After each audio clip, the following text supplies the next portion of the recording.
It's quite the conundrum because yes, space is a premium. Yeah.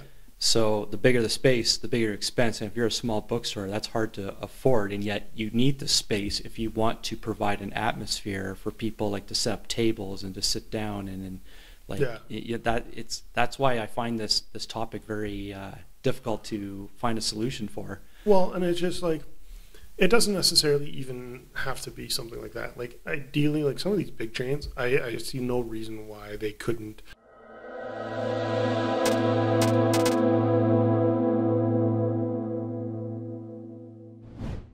When I say things like that, bookstores used to be not only a place that you could go get books, but also places you could go talk about books, have discussions with other people. And in our commercialization, just in general, one thing I've noticed that is different, especially since I've been a kid, and that's not even that long ago, like you're talking within the last 15, 20 years, it's going to a bookstore was somewhere I could spend hours, where now I don't necessarily want to spend all that much time in a bookstore because it's go in, get your stuff, and go, so that you can go somewhere else that you can read or enjoy the book. You're onto something here, because that's probably what I would suggest. Something in a way to make reading and going to bookstores fun again. Something that you can do there, like you said, to spend multiple hours there. It's the place to be at. It's the hangout spot, and I don't know what that is, but it does feel like it's more of a get in, get out, get your stuff and go. Like, yes, can you still stay in those bookstores? Yes, but I think you have something there, the culture. Because one thing I find annoying, like I love coffee. Coffee and books is, you just give me those two things and I'm set. And a lot of bookstores have that now, but you have like a Starbucks in there, and you have like they're making their macchiatos and like those frappuccinos, and like you have this blender going off. One thing I noticed too, it's not at least in that area, like it is not a quiet place to, because part of it staying there for a long period of time would to be doing some reading there. I know it's not a library, but some people like to read maybe a sample chapter, right? And it's kind of hard when there's that distraction element. But keep Starbucks, just get rid of the noise. I don't know. Well, with that one, I don't know if you can really.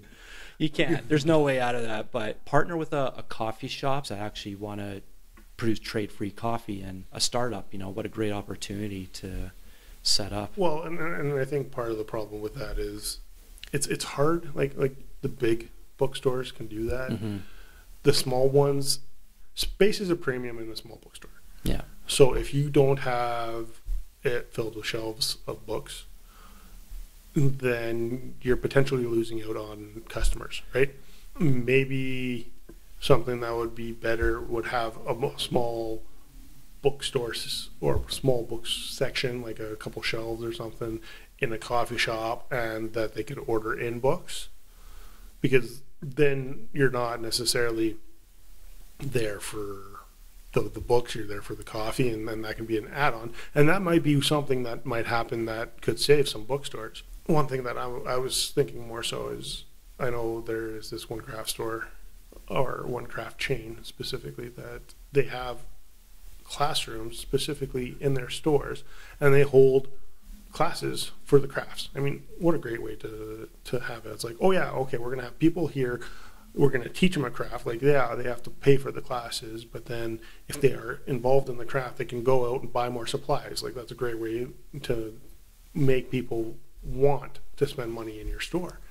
It's quite the conundrum because yes, space is a premium. Yeah.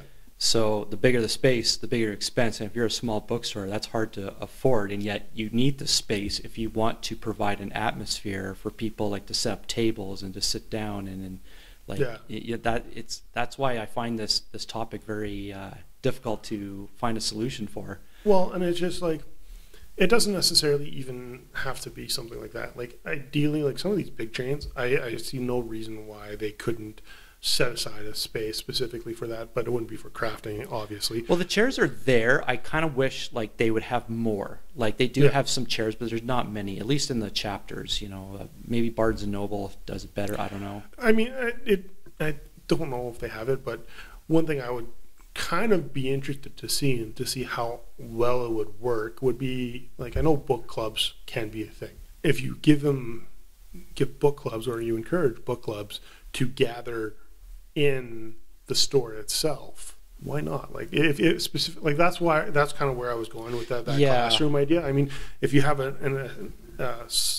thing set aside specifically so that, hey, like you like this series of books or whatever, this is what we're talking about. Like the only challenge I would find is a book club would require discussion, and discussion requires having read the book. Well, read the book, and sometimes there would have to be an element of policing the volume of discussion, because I bet some animated fantasy loving would have a lot of passion. So, but then, yeah, would you have separate rooms? Like, you have the tabletop, game places where you can reserve rooms, like private rooms, but that's hard for a small bookstore to do. The big ones can do it, but does it even make sense?